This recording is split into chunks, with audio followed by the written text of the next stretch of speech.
And I'm not putting a deadline on y'all.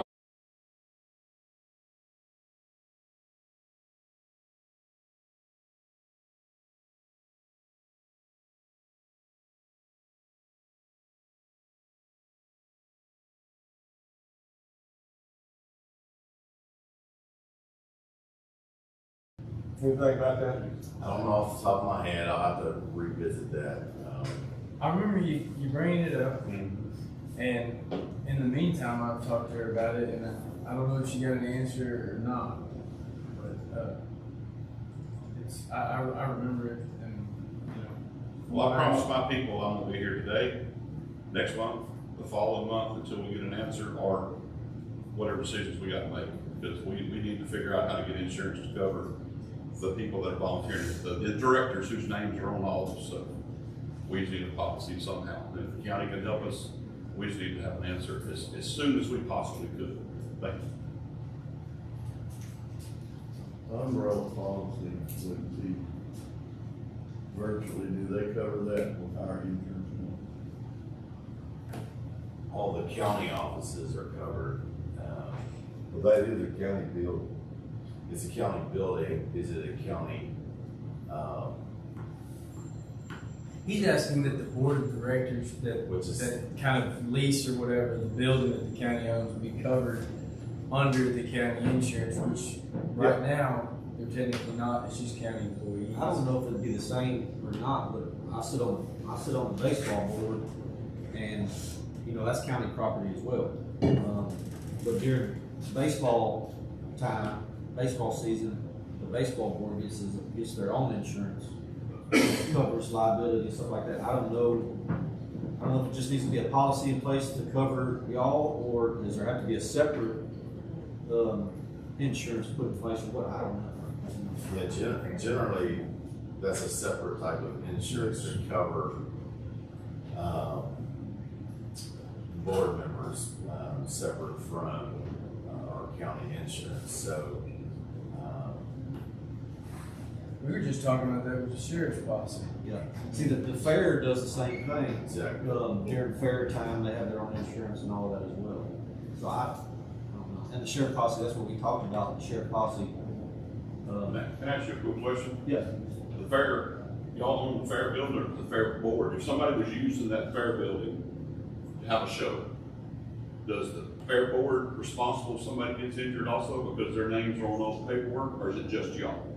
That's our building. See, if we rent it to somebody, if somebody's there having the elections were held there. We're not, y'all just come open the building and use it. If somebody got hurt, on that instance, it's a county election or state election, federal elections. Yeah. Well, that would be But a my county name is still on employee. all the paperwork. I want to say with the elections, the election administrators, they'd be a county part-time employee. They get paid by the county to do that.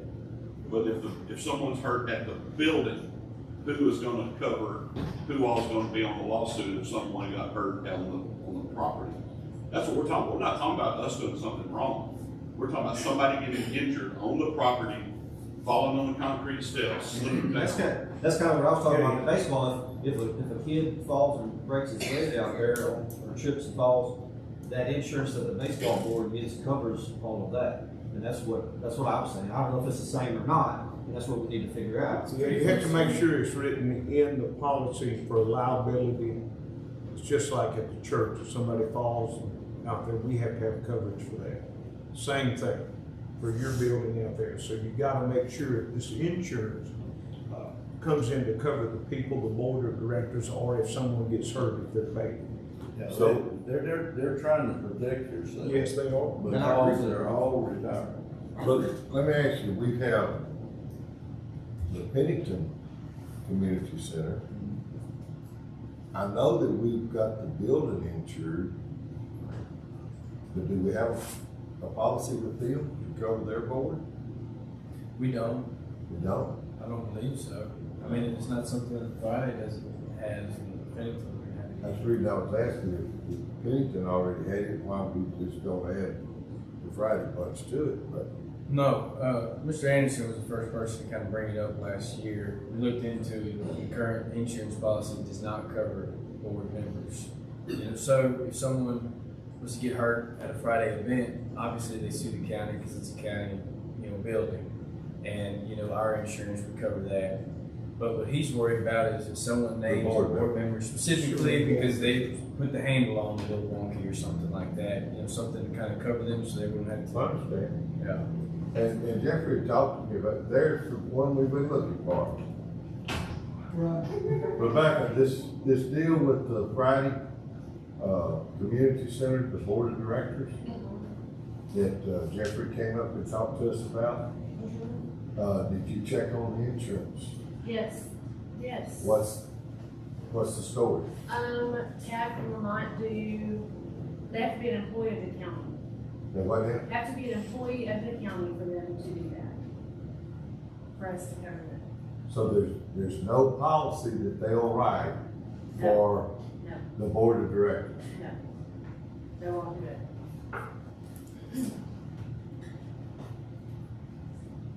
I've got an email somewhere. We've got an email saying that they will not do it. Generally, that's a separate policy altogether, and TAC is interested in insuring the county, not necessarily any other outside interests. And so that's. Well, I understand that that's a real problem, and if I was Jeffrey and the ones at Pennington, I'd feel the same way. We need to look into this a little deeper and see what we can do. Talk some more insurance companies or something, find out what we can do. Can you get us a, I have an umbrella policy on my, on all, that's separate from any of the companies that we own. But it's Lloyd's of London, and that's who we got and it's excess compared to if it ever breaks that shoe, that's what he's at. They're all retired, couldn't